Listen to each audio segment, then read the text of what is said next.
biasa datang hari ini tidak. Mereka adalah pemilik perusahaan dirut nih, yang melakukan penyaluran, perekrutan, penempatan, baju pelatihan, masih juga sertifikasi dari PMI, Pekerja Migran Indonesia.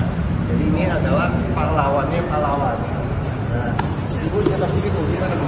Ya, saya dari PT Alphabet Indonesia dan kami minta tolong dengan kami untuk kuota dan Ceko untuk ditambah karena dia hanya memberikan 70 per tahun, sementara negara lain itu sampai 5.000. Malu dong kita sebagai Indonesia, dan memang anak-anak kita di sana juga cukup kompeten karena dia minta welder, skill lah pokoknya. Jadi saya jadi kecewa karena saya dapat 500 job order yang pun bisa saya dengan baik.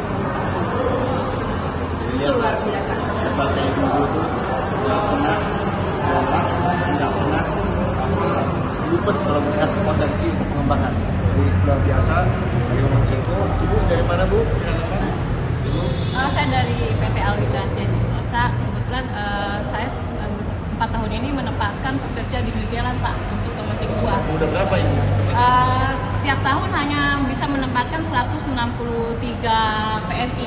Sebetulnya kebutuhannya banyak, cuma terhalang oleh kuota imigrasi. Mereka hanya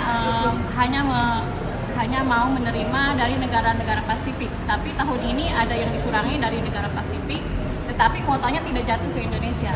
Jatuh ke Timur Leste tahun ini bisa sampai 1.000. Mungkin kedepannya melalui Kadin ataupun bekerjasama dengan PPWI bisa menambah kuota untuk PMI dari Indonesia bisa bekerja di New Zealand sebagai pemetik buah. New Zealand ya? Ada lagi Ibu ini? Ibu sini? Mungkin saya nambahin. Ya, ada juga dari Australia. Kemarin ada visa 1.300 sampai dengan 3.000 visa, tetapi kita tidak bisa menempatkan, masih masalah birokrat. Nah ini masih birokrat antar negara kita belum selesai, sehingga Australia tidak pernah dibuka, padahal itu tenaga untuk memetik buah sudah keluar 3.000 visa yang namanya, tapi belum sampai dengan detik ini belum bisa ditempatkan oleh PTBI, dan kerjanya sudah siap. Semua ngambilnya dari daerah Bali karena speak Inggris. Betul, boleh. Ya, seperti kita ketahui ya, Jepang ini sangat butuh pekerja dari luar karena mereka minus demografi. Tetapi ada hambatan kenapa kita warga Indonesia kurang bisa menyerap penempatan lebih banyak lagi di Jepang karena terganjal atau terhalang oleh sertifikasi.